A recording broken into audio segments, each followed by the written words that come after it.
have to imagine a ship so powerful it could bring an entire nation to its knees. For me, the Bismarck was the Death Star. It was a kind of mechanized warfare that hopefully will never exist again. In the cold North Atlantic, nearly 5 kilometers beneath the surface, lies the watery grave of the German battleship Bismarck. It was this monstrous piece of steel that held together no matter what the British could throw at it, and when it finally sank, it became a legend with the same kind of force in the human imagination that Titanic had. When she burst onto the world stage in May 1941, Bismarck embodied the Third Reich's ambition to dominate the seas, and her brief but ferocious career culminated in one of the most dramatic naval chases in history. After sinking HMS Hood, the pride of the Royal Navy, she was relentlessly hunted by British forces and sent to the ocean floor after a 2-day pursuit. For decades, the precise location of the wreck remained a mystery. Then, there was the question of how such a heavily armored giant finally succumbed. Now, we have answers. An underwater drone mission to Bismarck's wreck has finally given us the last piece of the puzzle. Let's unveil the whole truth. Discovery of the wreck. In June 1989, marine geologist and oceanographer Robert Dwayne Ballard led a landmark expedition that finally located the wreck of the German battleship Bismarck, a vessel whose dramatic end had fascinated naval historians for nearly half a century. Ballard, who was then affiliated with the Woods Hole Oceanographic Institution in Massachusetts, had already gained international recognition for locating the wreck of RMS Titanic in 1985. His objective with Bismarck was to resolve lingering questions about how the pride of the Kriegsmarine met her fate on 27 May 1941 after a running battle with the Royal Navy. Although the British Admiralty had recorded the approximate coordinates of the sinking, some 650 kilometers west of Brest, France, the precise position remained elusive, buried under almost 5 kilometers of Atlantic water. Ballard's mission was not only to find the ship, but also to document her condition with the best imaging technology available at the time. Why? Well, he wanted to settle the debate once and for all. Was she destroyed by British gunfire and torpedoes, or deliberately scuttled by her own crew? The 1989 search relied on technology that represented the cutting edge of deep-sea exploration. The central tool was Argo, a towed camera sled developed by the U.S. Navy and Woods Hole scientists. Argo functioned as a remotely operated vehicle, or ROV before that term became common, carrying high-resolution video cameras, still cameras, and powerful lights capable of illuminating the pitch-black depths. The system was designed to hover roughly 50 meters above the seafloor while being towed behind the research vessel Nor, sending live video and sonar data back to the surface through a fiber optic cable. Ballard had perfected this method during the Titanic expedition, and the Bismarck search applied the same strategy. Tow Argo back and forth in a grid pattern over the suspected site until debris appeared on the monitors. Once key targets were identified, the team planned to use the 3-person submersible Alvin for close-up examination and photography. Alvin, owned by Woods Hole, had a pressure-resistant titanium sphere that allowed it to dive safely to depths beyond 4,500 meters. Researchers could thus inspect the wreck directly. After days of systematic sweeps across the designated search box, Argo's cameras finally transmitted unmistakable images of large steel debris scattered on the seabed. On the 8th of June, 1989, the expedition confirmed that it had found the Bismarck resting at a depth of approximately 4,791 meters. The coordinates placed the wreck roughly 650 kilometers west of Brest, near the southern end of the mid-Atlantic ridge. Geological surveys revealed that the battleship lay against the slope of an extinct undersea volcano. The site was eerily quiet, and devoid of strong currents. This had helped preserve the wreck for nearly 5 decades. The team noted that the ship had come to rest upright, its bow pointing upslope, as if it had settled gently despite the violent battle and catastrophic flooding that sent it down. The overall structural integrity of the wreck astonished the scientists. At more than 250 meters in length when afloat, the Bismarck was still largely in one piece, her hull sitting upright on the keel with minimal deformation in the heavily armored central citadel.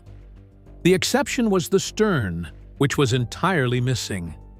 Subsequent mapping indicated that this section had torn away either during the final plunge or when the ship struck the sea floor.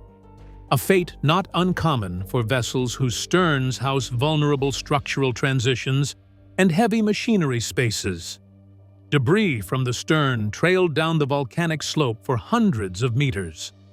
Close visual inspection using Alvin and later high-definition imaging confirmed a pattern of damage consistent with the running battle of May 1941. The superstructure, the command towers, upper decks, and gun mounts showed extensive shell and fire damage, including jagged holes from heavy-caliber British naval shells. Several large apertures punctured the main deck, and the charred remains of the forward turrets bore witness to the bombardment by HMS Rodney and HMS King George V. Yet the armored belt along the sides of the ship, which measured up to 320 millimeters thick, was designed to resist heavy artillery. This appeared largely unbreached. Investigators counted 8 major holes above the original waterline, 1 on the starboard side and 7 on the port side. These punctures, while significant, did not extend below the main armor belt, meaning they would not have caused catastrophic flooding of the inner citadel during the battle itself. Perhaps the most striking finding was the absence of any penetrations through the thick armored plating that protected Bismarck's vital machinery and magazines. Ballard's team scoured the hull from bow to stern with Argos cameras, expecting to see gaping rents or torpedo-induced breaches. Instead, they found the armor intact. The data gathered in 1989 included thousands of still photographs, hours of video footage, and extensive sonar maps, all of which were catalogued for naval historians and engineers. Measurements of the surrounding debris field showed that smaller pieces, including secondary armaments and structural plating, were scattered over an area roughly 3 by 5 kilometers. The location on the flank of an extinct volcanic seamount also explained the ship's upright posture. The gentle slope allowed the hull to slide rather than slam into the abyssal plain. This helped preserve not only the battleship's form, but also many delicate features, such as railing sections and remnants of deck equipment, giving us an unparalleled view of a World War II capital ship. Even as it rests in the middle of the ocean, subsequent expeditions in the years after Ballard's discovery have returned to the site. Subsequent underwater drone missions. Beginning in June 2001, a joint expedition carried out by Deep Ocean Expeditions and the Woods Hole Oceanographic Institution returned to the Bismarck site for further investigation. This dive employed modern ROVs and mini-submersibles to supplement what Ballard's 1989 mission had discovered. The team, including marine experts like William N. Lang from Woods Hole, observed that the upper portions of Bismarck's superstructure and decks had many shell holes visible, consistent with heavy gunfire. However, Lang and others reported that there were not that many holes along the ship's sides and none below the waterline that breached the main armor belt. One of the outcomes of the 2001 survey was a detailed mapping of the debris field around Bismarck. The wreck's surroundings were systematically scanned, showing other fragments of the ship's structure and items that had separated during sinking, impact, or the descent down the slope. Using ROV-mounted cameras and sonar, the survey captured large gash features in the hull. though many of these were assessed by the team to result from the ship's collision with the sea floor and subsequent sliding down the slope of the underwater volcano on which it came to rest. In 2002, James Cameron led a more cinematic but also technically advanced revisit, producing the documentary Expedition Bismarck. Building on previous surveys, the 2002 mission used Russian-built Mir submersibles, Mir 1 and Mir 2, as well as ROV probes to perform both exterior and interior imaging of Bismarck. These dives provided the first significant interior views of the ship: compartments, passageways, rudder structures, the command bridge, and inner hull features. Cameron's team made measurements and observations that refined earlier findings. They noted that although approximately 719 large-caliber shells had been fired at Bismarck by British battleships Rodney and King George V in the final engagement, only 2 instances of full penetration through the 320mm main side belt armor were confirmed in visible portions of the hull. Their imaging also revealed long tears in hull plating at the lower junction of the armor belt. But these are attributed primarily to the ship's impact with the seabed and the stress of sliding down the slope, rather than to direct shell or torpedo penetration during combat. Furthermore, Cameron's team reported compression of decks beneath the armored deck by 3 to 4 meters, indicating that the force of sinking and impact had severely warped internal deck levels. But that's not all. There have also been private and documentary explorations besides the 2001 and 2002 missions. Use of improved sonar, higher resolutions in video, more agile ROVs and AUVs, or autonomous underwater vehicles have enabled more precise mapping and better lighting for interior shots. The 2002 Cameron expedition in particular benefited from more agile submersibles and better imaging systems than were available in 1989.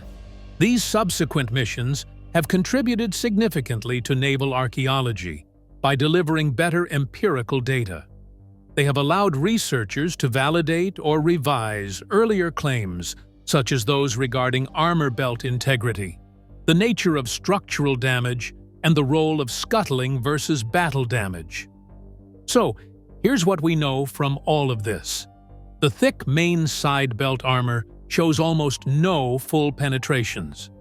Aside from a couple of verified breaches in visible areas during the Cameron expedition, most damage does not extend through this belt. The superstructure, which includes upper decks, turret tops, and the bridge area, is heavily riddled with shell holes, blazes, and deformation. Interior compartments show evidence of flooding and collapse. The wreck lies on an extinct undersea volcano's slope. When Bismarck struck the sea floor, massive forces caused gashes and displacement in the lower hull plating. The downstream slide of the wreck down the volcano's flank scattered debris and caused distortion in the hull. But now, the million-dollar question: was Bismarck sunk by heavy artillery fire from pursuing British naval ships, or was it deliberately scuttled? We'll answer this in a short while. Before we do, let's reconstruct the events for context, shall we? How did Bismarck meet her end? Scuttling versus battle damage. The German battleship Bismarck was launched on the 14th of February 1939 and commissioned on the 24th of August 1940. She was among the most powerful warships built, displacing about 41,700 metric tons standard, with main armament of 8 15-inch guns, heavy armor, and a design intended to challenge British naval supremacy. Under the command of Captain Ernst Lindemann and fleet command by Admiral Günther Lütjens, Bismarck set out on Operation Rheinübung in May 1941, along with the heavy cruiser Prinz Eugen, to attack Allied shipping in the Atlantic. At dawn on the 24th of May 1941, Bismarck and Prinz Eugen intercepted the British battlecruiser HMS Hood and the newly commissioned battleship HMS Prince of Wales northwest of Iceland. At approximately 5:52, both German ships opened fire at a range of about 25,000 yards. Within minutes, Bismarck's 15-inch shells found their mark. At 6 o'clock, a salvo penetrated Hood's after magazines, triggering a catastrophic explosion that broke the British flagship in two and killed 1,415 of her 1,418 crew. Prince of Wales scored several hits on Bismarck, damaging a fuel tank forward and reducing her top speed to around 28 knots. But she was forced to disengage after suffering mechanical failures and shell damage. Following the engagement, Admiral Gunther Lütjens decided to steer Bismarck toward the French port of Saint-Nazaire for repairs, detaching Prince Eugène to raid independently. British forces scrambled to shadow and intercept the battleship. Aircraft from the carrier HMS Victorious attacked on the night of the 25th of May, scoring a single torpedo hit that caused minor damage. Using evasive maneuvers and radio silence, Bismarck temporarily shook off her pursuers, prompting a frantic search across the Atlantic. The respite was brief. On 26th May, a Catalina flying boat of RAF Coastal Command sighted the German vessel 690 nautical miles west of Brest, France. That evening, Swordfish biplanes launched from the carrier HMS Ark Royal and braved heavy fire and foul weather to strike again. One torpedo jammed Bismarck's rudder at a 12-degree angle, crippling her maneuverability and effectively sealing her fate.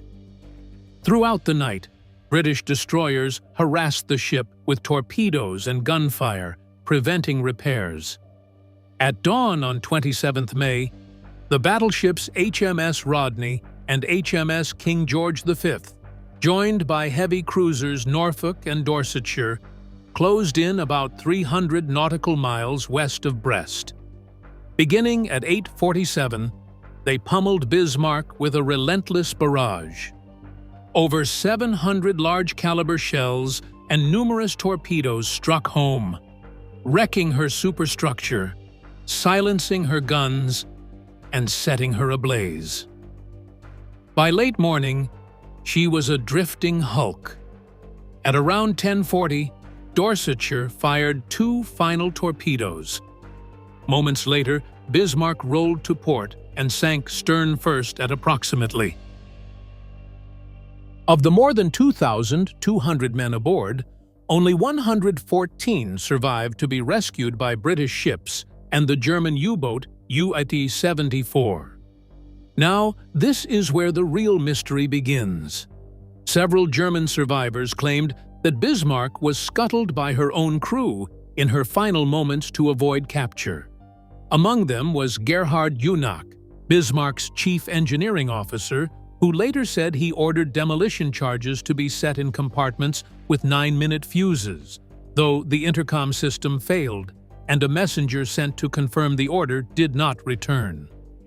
Survivors also testified that valves and watertight doors were opened to accelerate flooding after the ship had been so badly damaged that resistance was impossible. These German accounts have formed part of the argument that, while Bismarck had sustained heavy combat damage, some acts of deliberate scuttling were carried out to ensure she sank. When Robert Ballard's expedition discovered the wreck in 1989, he reported seeing very few, if any, penetrations through the main side armor belt below the waterline. The armor that was intended to protect the most vital parts of Bismarck, such as machinery, spaces, and magazines, appeared largely intact.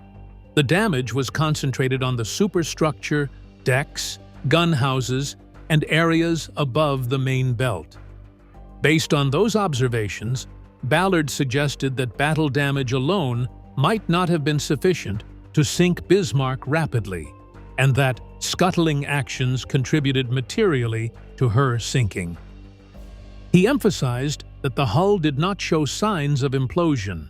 This would have been expected if flooding had been sudden and overwhelming from below the waterline. Relatively intact armor suggests controlled flooding or internal measures that allowed the ship to settle rather than break apart immediately. Other historians and exploration teams contend that British firepower and torpedo damage were sufficient to doom Bismarck even without scuttling. Key among these is David Mearns. His 2001 Anglo-American expedition found gashes in the ship's hull that they interpret as initiated by torpedo hits, especially in the starboard amidships region. These holes, though partly enlarged by the slide down the slope after the wreck settled, remain evidence of combat damage. It is argued that the torpedo from the swordfish planes that struck her stern, disabling the rudders, was a decisive event. Loss of steering rendered Bismarck unable to escape or maneuver, making subsequent close-range fire from Rodney, King George V, and others far more lethal. Estimates suggest that over 2,800 shells were fired by British ships, with more than 400 hits scored. These shell hits devastated the superstructure, blew away gun turrets, ignited fires, knocked out main battery turrets, and compromised boiler rooms. Historians like Garsky and Dulin hold that this combination of damage would have led to uncontrolled flooding, loss of buoyancy, and eventual sinking, even if scuttling charges had not been set. So, what really happened? Well, Bismarck's final fate was not caused exclusively by either battle damage or scuttling, but by both working together.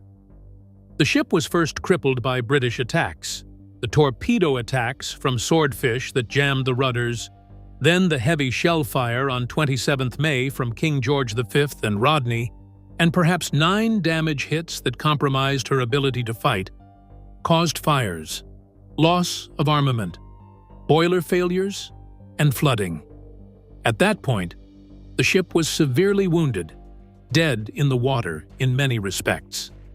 Then, as German survivors attest, scuttling charges and the opening of internal valves and doors occurred at about 9:30 to accelerate flooding and prevent Bismarck from being captured by the British. The order, often attributed to Executive Officer Hans Oehls, after Captain Lindemann and Admiral Lutyens were incapacitated, involved opening watertight doors and possibly engine room sabotage via valves. Many agree that this action hastened the sinking by minutes rather than hours. Bismarck was already beyond saving in functional terms. Researchers such as Ballard estimated that, without scuttling, Bismarck might have floated for some hours more, perhaps even a full day, but was unlikely to survive until rescue or boarding. Others suggest that the effect of scuttling was to speed up the inevitable, rather than change the course of what was already decided by the damage. The ship's design, with a heavy armor belt, helped delay catastrophic flooding, but once control was lost, and with internal damage mounting, the only question was how quickly she would sink. Survivor testimony, analyses of damage in the wreck, and expert historiography combined to show that scuttling did not come out of nowhere. It came when battle damage had made the ship untenable and served to ensure she sank rather than be captured. The current consensus among historians attributes the sinking to both battle damage and scuttling. Well, that's it for now. Thanks for watching. Did you like this video? If you did, please consider liking, dropping a comment, and hitting the subscribe button so that you don't miss out on our new uploads. Also, don't miss this video you see on your screen right now. It's truly unbelievable.